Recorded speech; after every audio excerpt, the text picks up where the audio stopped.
성경 개관, 오늘은 소선지서 가운데 호세아서가 되겠습니다.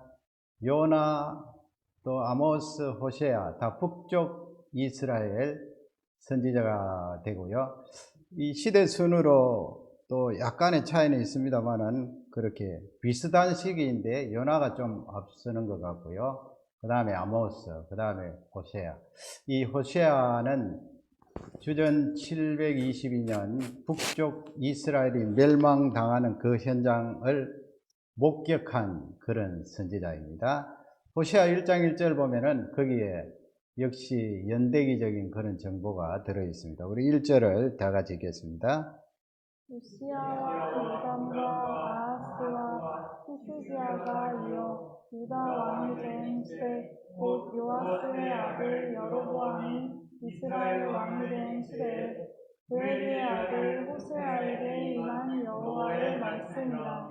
아멘. 역시 호세아도 나비죠. 왜냐하면 끝부분에 보면 거기에 호세아에게 임한 여호와 하나님의 말씀이다. 그래서 이 호세아는 하나님의 말씀을 받아서 증거하는 그런 자가 되겠습니다. 연대기적인 정보가 확실하게 들어 있습니다. 그 다음에 보시면 호세아 그 사역의 연대가 나와 있는데요. 남한건 남쪽 유다입니다. 지금 주이시 피플 할 때 유대인들은 이 남쪽 유다 지파하고 베냐민 지파 그 두 지파로 보시면 되겠습니다.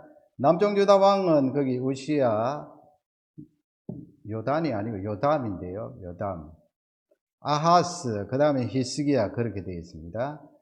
저번에 했던 이사야 선지자하고 비슷하죠. 그 다음에 북쪽 이스라엘은 여로보암 2세입니다. 그런데 이 여로보암 다음에 스가랴 선지자가 아니고요. 북쪽 이스라엘 왕 스가랴부터 호세아까지 그 사이에 불과 20년 약간 지났는데 6명의 왕들이 교체가 되는데 그 사이에 이 호세아 선지자가 사역을 했고요. 또 마지막 멸망당하는 그 순간까지 있었습니다. 그래서 대체적으로 BC 755에서 722가 아닌가 그렇게 추정을 합니다. 지금 이 성경 소선지서에 나오는 그런 연대기적인 순서가 우리 머릿속에 남아있어야 성경을 읽을 때 상당히 도움이 됩니다. 그 다음에 보시면 호세아의 그 이름의 의미는 여호와는 구원이시다 그런 뜻이에요. 또 이 여호수아도 하나님은 구원이시다 그런 뜻이죠. 하나님은 구원이시다. 같은 맥락의 그런 히브리 단어가 되겠습니다. 출신은 이사갈 지파일 것이다 그런 성경 외의 문헌을 통해서 이야기하는데 정확치 않습니다. 그건 중요하지 않으니까 넘어가고요. 그 다음에 내용을 분해해 봅니다. 1장에서 오늘 이 오타가 많네요. 1장에서 2장이 아니고 1장에서 3장인데 신실한 남편 호세아 그렇게 되어 있고요. 그 다음에는 그 신실한 남편 호세아를 상징하면서 하나님께서 신실한 하나님 사랑을 이스라엘에 대한 남편이신 하나님의 사랑을 말씀하고 있고 그 다음에 부도덕한 아내 고멜이라고 잘 아시죠? 그 고멜은 바로 하나님을 떠난 아내 이스라엘 백성들을 나타내고 있습니다. 1장에서 3장입니다. 그 다음에 4장에서 10장은 패역한 이스라엘 기록하고 있고요. 그 다음에 11장에서 14장은 우리 하나님께서 오래 참으시고 이스라엘을 회복하시는 그런 내용이 나와 있어요. 그러나 우리가 성경을 읽을 때 호세아서도 마찬가지로 이 하나님의 심판 말씀하시고 챕터 1, 챕터 2 이렇게 넘어가면서 그 사이에도 한두 구절씩 회복에 대해서 말씀하고 1장에서 14장 전체적으로 볼 때는 그 뒷부분이 구원과 회복에 대해서 말씀한다 그렇게 보시면 되겠습니다. 그러면 오늘 이 호세아 내용 가운데 핵심적인 주제 하나님께서 얼마나 많이 이스라엘 백성들을 사랑했기에 그걸 우리에게 적용할 수 있잖아요.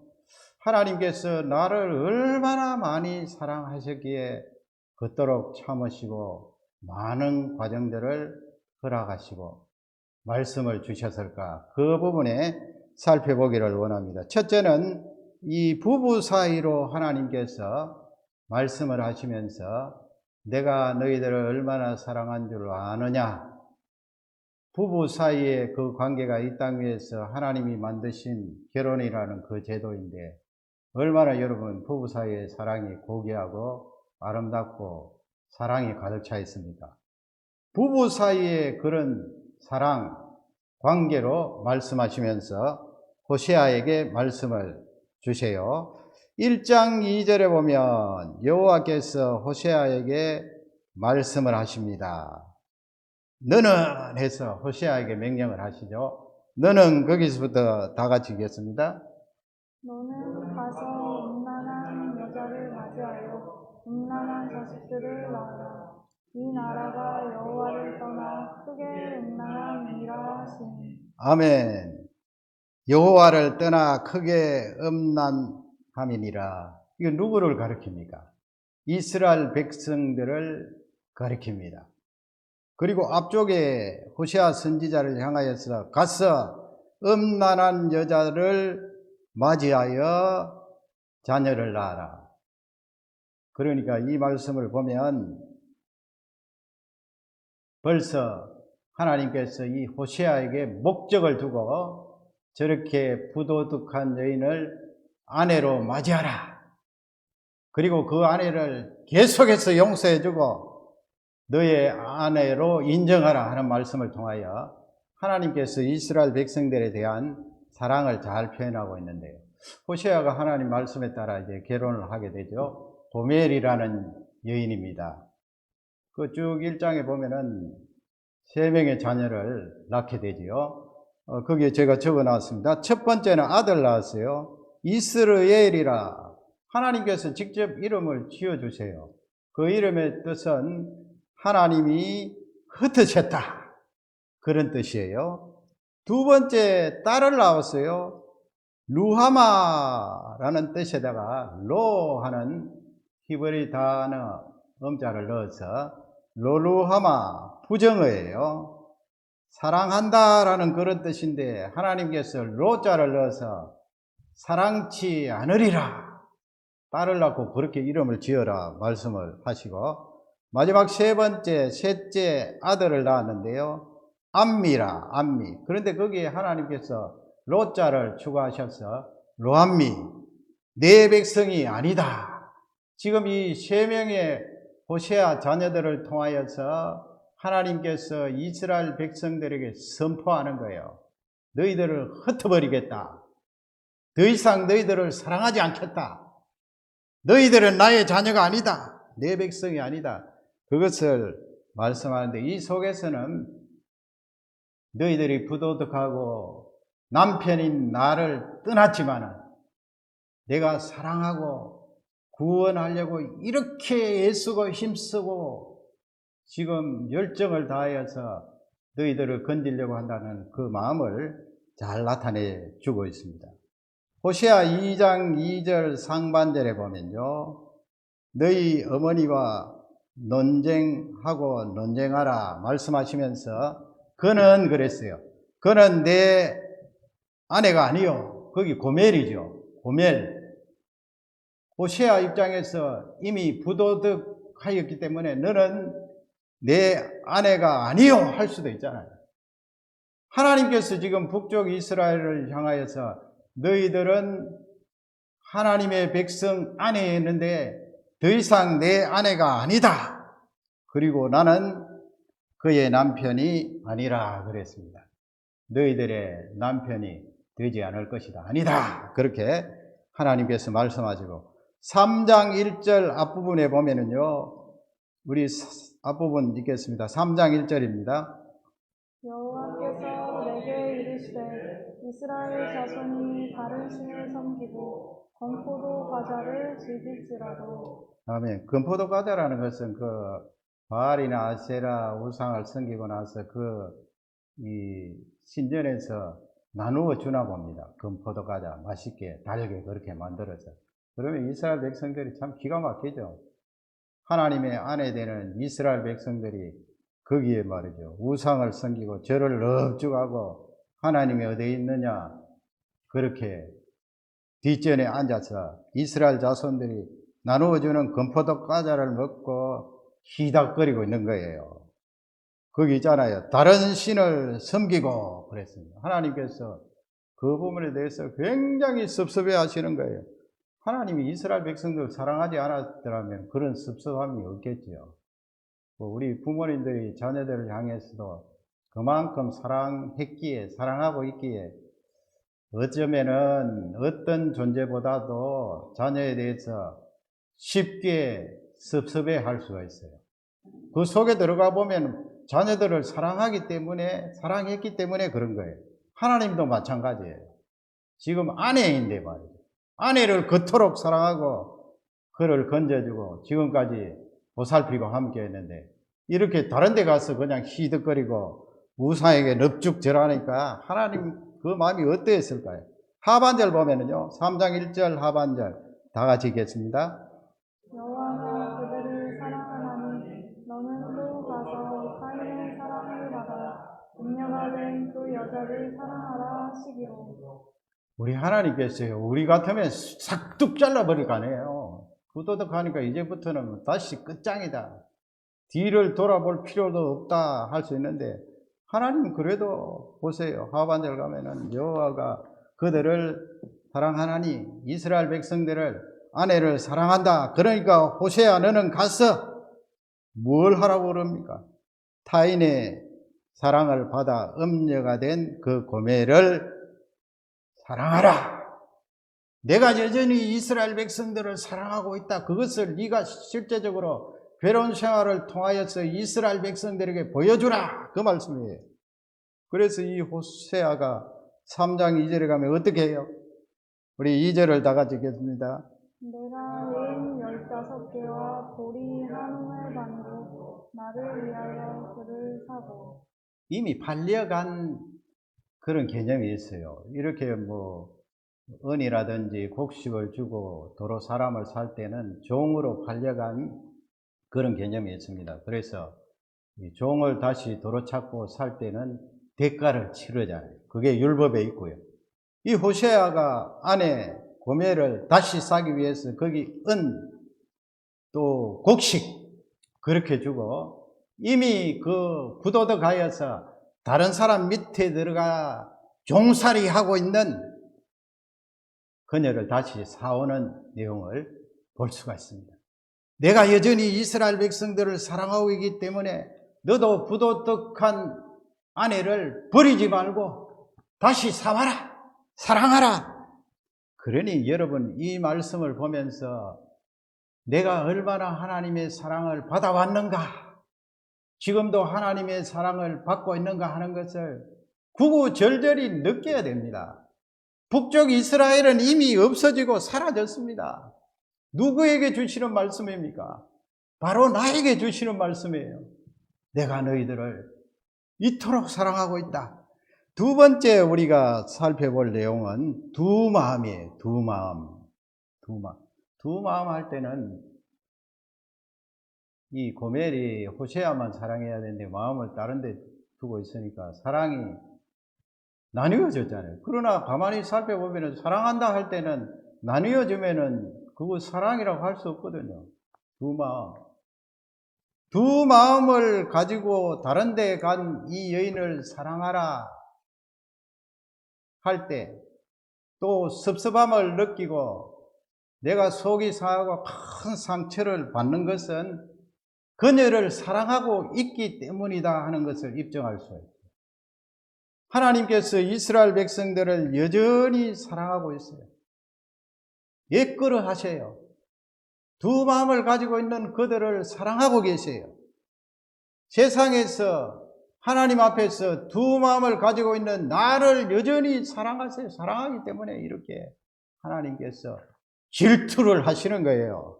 하나님 뭐가 부족해서 질투를 하시겠어요? 나를 사랑하는 그 사랑이 있기 때문에 질투하시는 거죠. 호세아 10장 1절에 보면 거기에 참 아이러니한 그런 내용이 나와 있어요. 1절을 다 같이 읽겠습니다. 이스라엘은 열매 맺는 무성한 포도나무라. 그 열매가 많을수록 재단을 많게 하며 그 땅이 번영할수록 주상을 아름답게 하리라. 아멘. 거기 보시면요, 그 열매가 무성한 포도나무, 열매 맺는 무성한 포도나무 그렇게 되어 있고요. 그 다음에 번영이라는 단어가 나오잖아요. 번영할수록, 그 땅이 번영할수록, 그 다음에 거기에 나오는 뒷부분의 말은 우상을 많이 섬긴다, 뭐 제단도 나오고요. 주상을 아름답게 한다. 우상을 더 섬긴다 이 말씀이에요. 나를 더 떠난다. 그러니까요, 우리 하나님께서 그런 영역에 있어서 우리에게 뭐 그냥 하늘에서 돈다발을 내어 던지듯이 돈 홍수 속에 살 수 있도록 하시지 않나 봅니다. 이걸 너무나 잘 아시니까요. 가능보다 풍성하고 열매가 주렁주렁하고 먹을 것이 있고 그러면 하나님 감사합니다 하면서 하나님을 더 잘 섬기고 하나님 사랑하면 얼마나 좋아요. 그런데 도리어 그렇게 해줬더니 우상에 가서 제단들을 더 많이 만드는구나. 그 다음에 그 땅이 뭐 농사를 지으면 잘 되고 무엇을 해도 번영하고 잘 살게 되니까 기둥 우상을 만들어 놓고 거기에 절을 하고 그 숫자를 점점 늘리는구나. 그러니 우리 하나님께서 찔끔찔끔 줄 때가 많아요. 한꺼번에 이렇게 우리에게 쏟아붓지 않을 때도 있어요. 10장 2절에 보면 거기에 나와 있지요. 그들이 두 마음을 품었다 그랬습니다. 두 마음. 우리 하나님께서 두 마음 품은 이스라엘 백성들을 그냥 단번에 치시고 잘라버릴 수도 있는데 이렇게 호시아 선지자를 통하여서 두 마음을 품은 이스라엘 백성들을 향하여서 안타까워하고 예치러워하고 사랑을 담고 말씀하시는 것은 정말 하나님이 그들을 사랑했구나 하는 것을 알 수가 있어요. 역시 하나님께서 나를 사랑하고 계시고 과거에도 나를 사랑하셨구나. 나 자신이 얼마나 두 마음을 품을 때가 많았어요. 이렇게 뭐 우상은 섬기지 않을지라도 내 속에 들어와 있는 우상이 있을 거 아니에요. 그럼에도 불구하고 우리 하나님은 말씀을 통하여서 계속해서 두 마음을 품은 자들아 그렇게 외치고 계시는 거예요. 7장 8절에 보면 이 두 마음에 대해서 조금 더 알 수 있는 내용이 있어요. 에브라임이 옛날 번역에는 열방이라고 되어 있는데요. 에브라임이 열방 가운데에 혼합되니 그랬어요. 거기 에브라임은 북쪽 이스라엘을 말합니다. 지금 호세아서에서 계속해서 에브라임 나오는데 그 한 지파를 말하는 것이 아니고 북쪽 이스라엘 가운데 가장 강성한 요셉 아들의 지파 에브라임이 북쪽 이스라엘에 통칭하는 상징이에요. 열방에 혼잡됐다. 그것은 마치 그는 곧 뒤집지 않은 전병이로다 그랬습니다. 전병을 구울 때 후라이팬에다가 얹어서 적절하게 아래쪽에 익으면 싹 뒤집어야 되잖아요. 뒤집어야 다시 방향이 아래쪽으로 내려가서 위쪽에 있던 것도 노랗게 익게 되는데 이걸 뒤집지 않았어요. 뒤집지 않아서 아래쪽으로 어떻게 되었을까요? 새카맣게 탔습니다. 그것을 말하고 있어요. 영적인 상태를 말해요. 두 마음을 말하고요. 혼합된 것을 말해요. 야, 세상이 좋다. 우상 신전에 갔더니만 거기에 뭐 아름다운 여인들도 많고 보통 우상 섬기고 나면 그 다음에는 또 7계명 범하거든요. 간음죄 짓거든요. 그러니까 거기에 혹해서 우상에게 절하고 하나님이 어디 계시냐 말하고 그 다음에는 음란한 죄를 짓고 그러니까 하나님 앞에 제사 드린다 뭐 희생을 잡는다 할 때는 위쪽에 노릇노릇하게 먹기 좋을 만큼 되어 있는데 아래쪽에 뒤집어 보면 새카맣게 다 탔다는 거예요. 두 마음 혼합된 너의 정체성, 두 마음을 가진 자들아. 그래서 그 결과는 7장 9절에 보면요. 우리 7장 9절을 읽겠습니다. 이방인들이 그의 힘을 삼켰으나 알지 못하고 백발이 무성할지라도 알지 못하는도다. 아멘. 성경이 참 우리에게 그대로 적용되는 기가 막힌 말씀들을 주고 계시죠. 이방인들이 그의 힘을 삼켜버렸어요. 이렇게 아래쪽에 타 있으면은 위쪽은 하나님 백성 같은데 사실은 이 세상이 하나님 백성을 삼켜버렸어요. 그러니 힘이 어디에 있겠어요? 백발이 되었어요. 머리카락은 백발이 되었어요. 아무런 힘이 없어요. 문제가 무엇인가요? 백발이 무성할지라도 알지 못한다 그랬어요. 내가 왜 이렇게 힘이 없지? 추진력이 없구나. 왜 이렇게 하나님 사랑하는 마음이 없지? 아래쪽에 새카맣게 탔으니까. 혼합이 되어 있으니까. 두 마음을 가지고 있으니까. 영적인 에너지가 다 소진된 거예요. 그것을 하나님이 말씀하시는데 2장 6절 보시면 우리 2장 6절을 또 읽겠습니다. 그러므로 내가 가시로 그 길을 막으며 담을 쌓고 그 길을 찾지 못하게 하리니. 우리 하나님께서 이렇게 두 마음을 가진 두 마음을 가지고 있는 이스라엘 백성, 한쪽에는 새카맣게 타고 한쪽에는 하나님 백성인 양 하는 그들을 향해서 얼마나 사랑했는지 하는 것을 2장 6절에 우리에게 잘 알려주고 있어요. 그러므로 내가 하나님께서 가시로 그 길을 막으며 했어요. I will block. 뭘 불하겠습니까? 그 길을 your way. 너의 길을 막겠다. 무엇으로? with thorn bushes.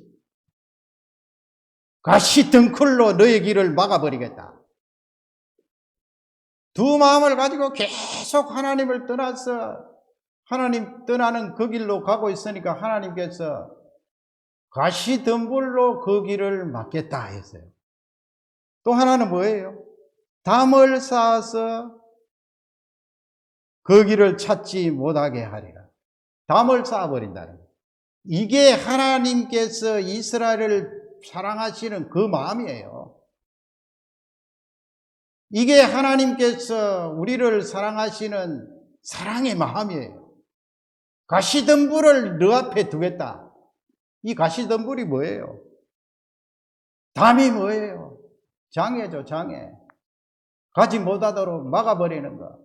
가시덤불은 고통을 말하고 고난이라고 하기는 좀 그래요. 베드로 사도가 말씀하신 것처럼 선한 일을 행하다가 받는 고통은 고난이라고 말씀할 수가 있는데 죄 짓다가 당하는 이런 가시덤불은 고난이라 하기는 그렇잖아요. 고통이죠, 고통. 고통, 환난, 전염병, 전쟁. 우리 하나님 백성들에게 하나님께서 얼마나 나를 사랑하시는지 이렇게 할 때가 있다는 거예요. 그 하나님 속에 들어가 보면 하나님이 나를 그토록 사랑하시기에 네가 자꾸 세상을 향하여서 그 길로 그냥 옛날에 김유신 장군이 그렇게 부도덕한데 그냥 왔다 갔다 했더니 마음의 결정을 했는데 말까지 그리 가더라 해서 말을 처단하지 않았어요. 그런 것처럼 우리가 이 죄된 속성을 가지고 자꾸 세상으로 그냥 생각 없이 나아가니까 하나님께서 가시덤불을 그냥 길에다가 막아버려요. 고통이에요, 고통. 환난이에요.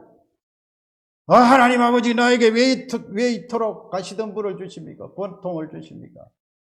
내가 너를 사랑하기 때문에. 그걸 막아야 네가 살지.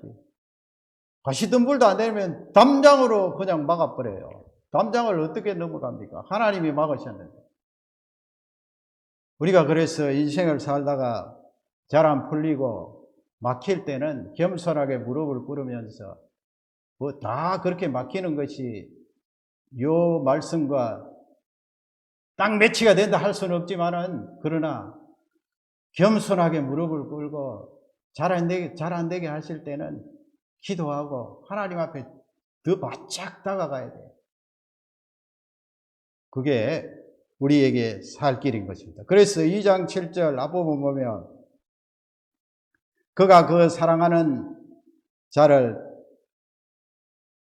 따라갈지라도 미치지 못한다 그랬어요. 막아놨으니까요. 하나님 백성들이 그렇게 세상이 좋아서 자꾸 나아갈지라도 미치지 못한다는 말씀은 이루지 못한다는 거 아니에요. 하나님 백성이 자꾸 그렇게 하면 이 세상에서 이룰 것이 없다, 그 말씀이에요. 그리고 그들을 찾을지라도 만나지 못할 것이다. 하나님께서 그렇게 섭리하신 거예요. 그렇게 하지 않으면 우리가 멸망을 받으니까. 2장 7절 하반절 보면 그렇게 했더니 하나님의 사랑이 그토록 기쁨을 조금씩 하는 거예요. 조금씩. 하반절을 우리 다 같이 읽겠습니다. 이제야 그가 이르기를 내가 본 남편에게로 돌아가리니 그때 내 형편이 지금보다 나았으리라 하리라. 완전히 돌아가지는 않은 것 같아요. 그러니까 본 남편에게는 하나님 아닙니까? 하나님께로 돌아가리니, 그러니 우리 인생에게 따라다니는 그 죄악의 근성이 얼마나 무서워요. 끈질기게 따라와요. 예수님 앞에 서는 그날까지 따라온다고. 본 남편에게 돌아가리니 그때 내 형편이 지금보다 나았다, 그렇게 고백하고 있어요. 알기는 좀 알았어요. 이만큼 알아도 사는 길이 있는 거죠. 이렇게 하나님께서 가시던 불로 막아 가시면서 우리를 사랑하시고 섭리하시는 그 하나님을 찬양하지 않을 수가 없습니다. 마지막으로 우리 하나님의 사랑은 포기하지 않겠다는 거예요. 포기하지 않겠다. 포기하지 않으니까 뭐 계속 죄를 지어라, 세상에 빠져 있으라, 그런 메시지는 아니라는 거 잘 아실 것입니다.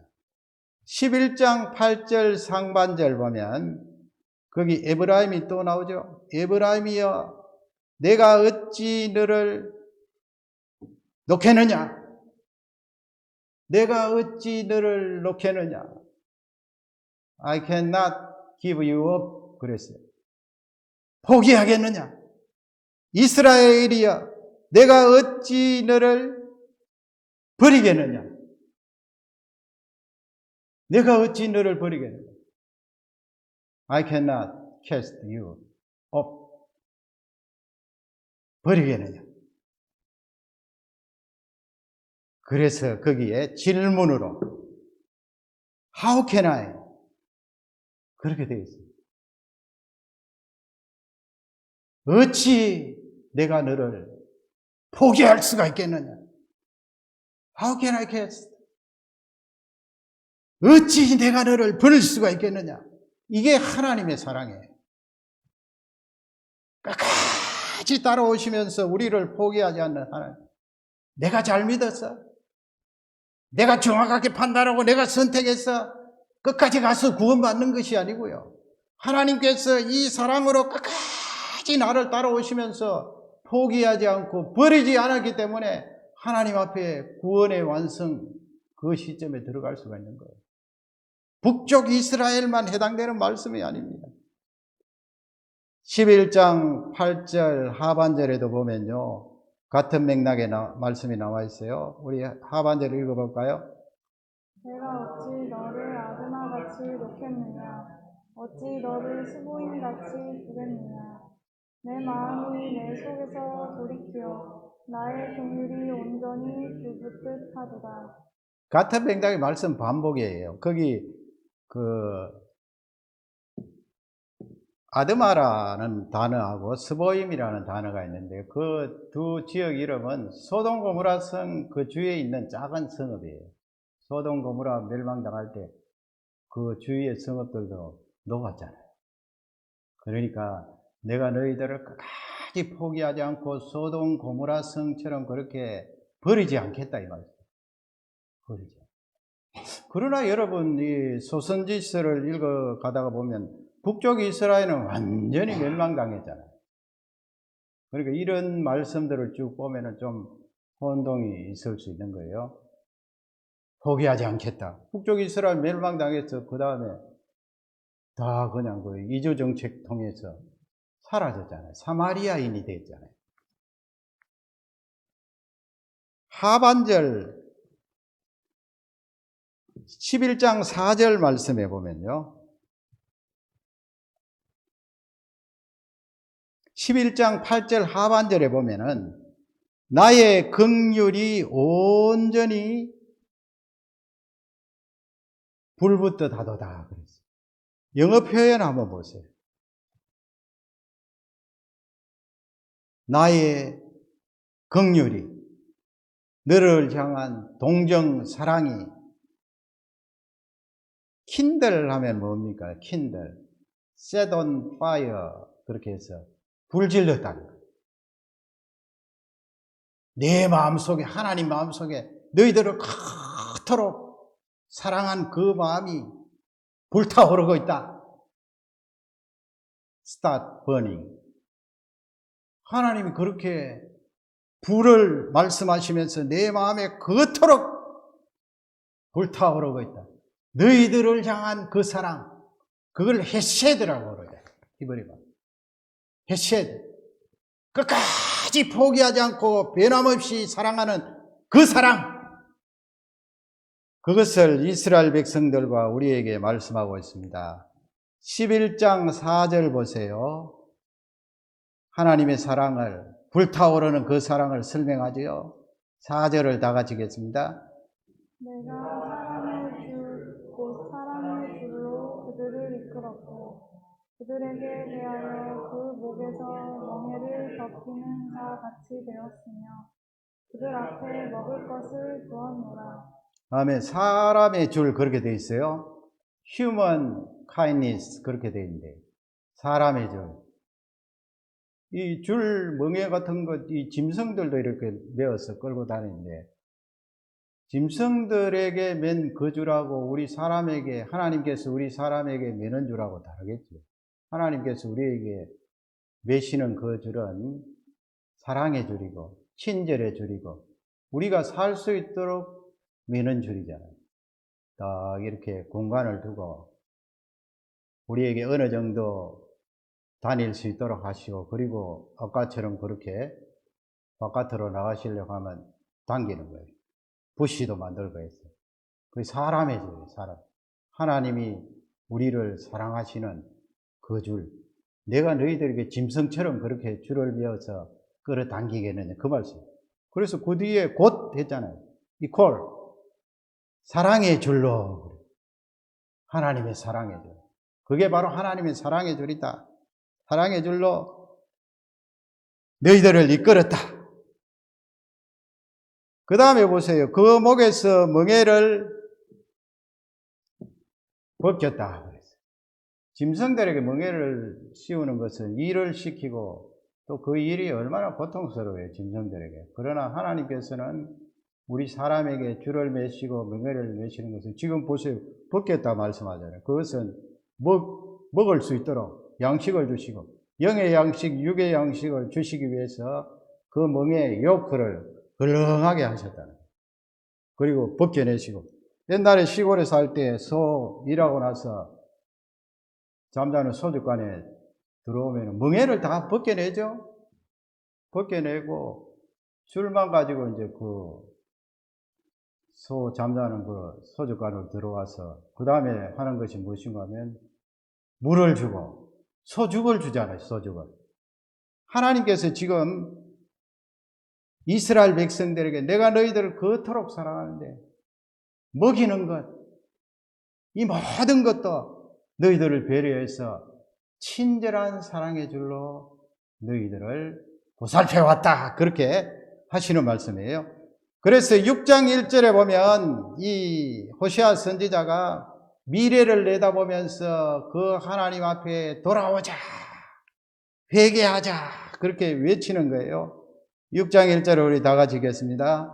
보라, 우리가 여호와께로 돌아가자. 여호와께서 우리를 찢으셨으나 도로 낫게 하실 것이요 우리를 치셨으나 싸매어 주실 것이니라. 아멘.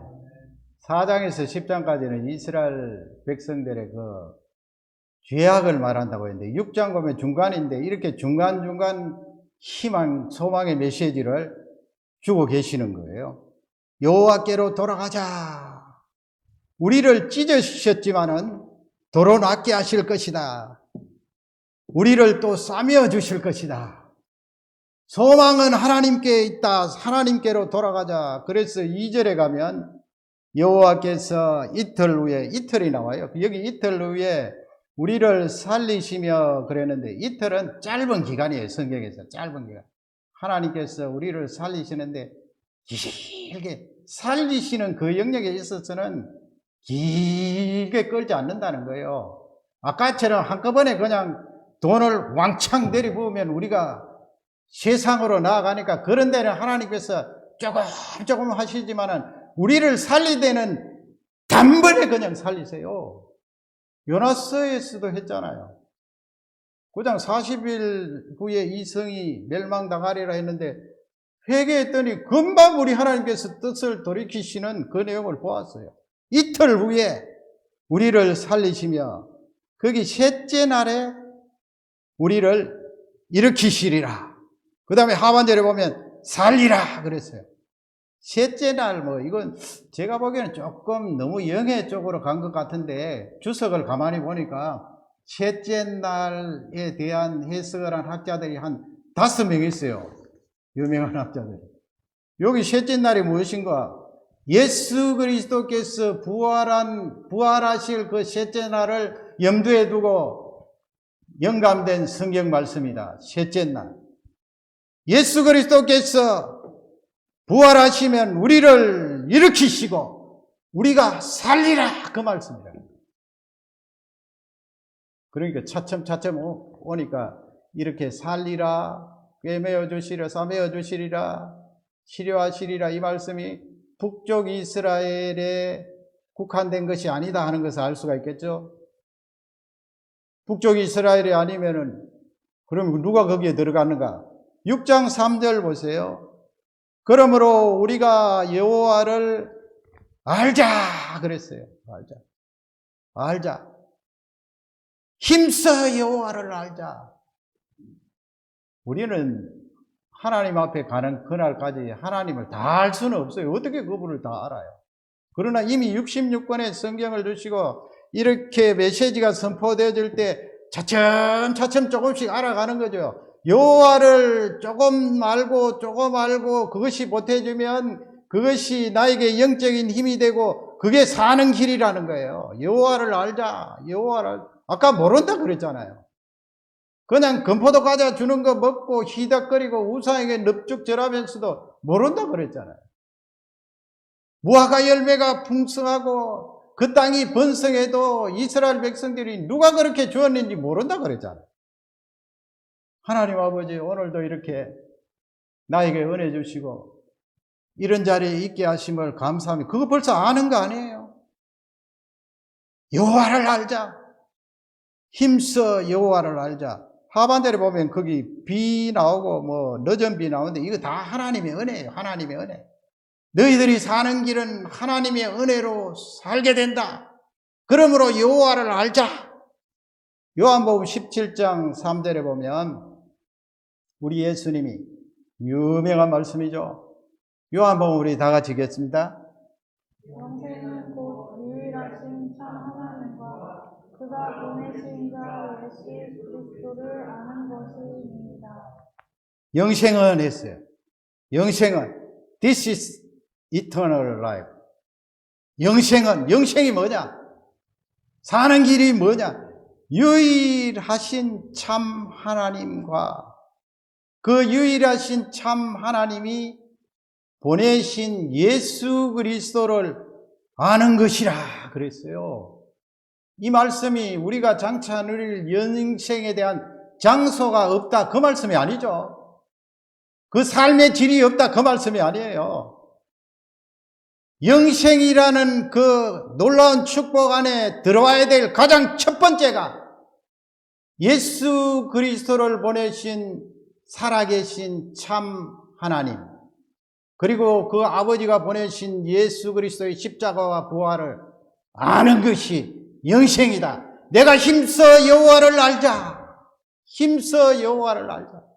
아는 것이 영생이니라. 여기 안다는 말씀은 우리가 이렇게 말씀을 통하여 하나 알고 또 알다가 보면은 체험을 하잖아요. 그 말씀이 내 속에 들어와서 마음이 뜨거워지고 바깥에 나가서 그 바깥에서 부딪힐 때 그 말씀이 활동을 하고 그 말씀이 활동을 할 때 얻어지는 감정이 있잖아요. 그래서 여기 안다는 말씀은 예수 그리스도를 체험하고 또 체험하고 그를 보내신 성부 하나님을 체험하고 또 체험하고 이 예배 중에 하나님의 살아계심을 온 전체로 느끼고 체험하고 또 체험하는 힘써 여호와를 알자. 하나님께서 나를 포기하지 않으시고 싸매어 주시는 그 하나님을 알자, 체험하자. 1장 11절 보세요. 1장 11절 보면 호세아를 읽다가 혼동이 오는 그 내용이에요. 11절 다 같이 읽겠습니다. 이에 유다 자손과 이스라엘 자손이 함께 모여 한 우두머리를 세우고 그 땅에서부터 올라오니 이스라엘의 날이 클 것이니라. 아멘. 이에 유다 자손과 이스라엘 자손이 그랬어요. 함께 모여 그랬어요. 아니 722년 되면은 이미 북쪽 이스라엘은 사라지고 그 가운데 그 북쪽 이스라엘 10지파 가운데 믿음이 좋은 몇몇 가문은 그래도 혈통을 유지했나 봐요. 왜냐하면 누가복음에 보면 거기 그 안나라는 여선지자 아셀 지파 있잖아요. 그리고 또 할아버지 있잖아요. 그런 거 보면은 이 북쪽 이스라엘이 완전히 무너진 뒤에도 그런 지파 가운데 몇 가문은 살아남은 것 같은데 그래도 베냐민 유다 지파에 속해서 결혼할 사람이 없으니까 베냐민 유다와 결혼했을 거 아니에요. 계속해서. 그래서 지금 유대인이 되었거든요. 그러면 북쪽 이스라엘은 완전히 사라졌는데 여기서 유다 자손과 이스라엘 자손이 함께 모여 그랬어요. 사라졌는데 뭘 함께 모여? 한 우두머리를 세우고 그래요. 여기 한 우두머리가 누구일까요? 바로 메시아를 말씀합니다. 한 우두머리를 세우고 그 땅에서부터 올라오리니 하나님께서 메시아를 세우시고 그래서 여기 유다 자손과 이스라엘 자손 할 때 이방인들이 포함되었다는 것입니다. 이스라엘 자손이 할 때 아브라함의 후손 예수 그리스도를 통하여 예수 그리스도를 믿는 하나님의 자녀들은 영적 아브라함의 후손이 되어서 이스라엘 자손 안에 들어왔다는 거예요. 메시아를 통하여서. 그러니까 지금 이 하나님께서 이스라엘 백성들을 사랑하는 이 사랑이 거기서 끝난 것이 아니고 지금 2000 몇백 년 뒤에 사는 우리에게도 동일하게 적용된다는 말이죠. 이토록 하나님이 사랑하셨어. 나를 사랑하셨어. 메시아를 이 땅 위에 보내주시고 그분이 십자가에 주시고 부활하게 하시고 성령 하나님을 모시고 있는 내가 이 상황 가운데서도 세상으로 자꾸 가려고 하니까 하나님께서 가시던 물을 놓으시기도 하시고 끝까지 너를 포기하지 않고 구원하겠다는 하나님의 사랑이에요. 사랑이 절절 흘러넘쳐요. 호세아 3장 5절에 보면요. 3장 5절입니다. 다 같이 읽겠습니다. 그 후에 이스라엘 자손이 돌아와서 그들의 하나님 여호와와 그들의 왕 다윗을 찾고 마지막 날에는 여호와를 경외하며 여호와와 그의 은총으로 나아가리라. 아멘. 중간에 보시면 그들의 왕 다윗을 찾고 그랬어요. 바로 다윗의 후손 왕이신 예수 그리스도를 말씀하는 거예요. 유대인들만 찾는 것이 아니고요. 722년에 멸망당한 북쪽 이스라엘의 그 후손도 없지만 그 후손이 있다고 해도 그 후손들만 다윗 왕을 찾는 게 아니고요. 3000년 전에 죽은 다윗 왕을 찾으면 무슨 소용이 있습니까? 여기서 말씀하는 다윗 왕을 찾고 이 말씀은 다윗 왕의 후손이신 진짜 왕이신 메시아 예수 그리스도를 찾고 예수 그리스도를 찾고 만나면 그것이 바로 하나님의 은총이다. 우리 하나님이 나를 얼마나 사랑하시는지, 나를 포기하지 않고 나를 버리지 아니하시는 그 사랑, 그것은 하나님의 은총이 나에게 부어져서 그 은총으로 말미암아 거룩한 의인이 되어서 하나님 앞에 서서 영원한 생명을 누리게 되는 줄 확신합니다. 이 확실한 말씀을 붙들고 우리 주위에 가시덤불이나 또 담장이 막힌다 한들 만일 그것이 하나님께서 세우셨다면 축복 아니에요. 축복. 당장은 힘들고 어렵지만은 축복인데 축복. 하나님 감사합니다. 가지 말라고 막으셨네요.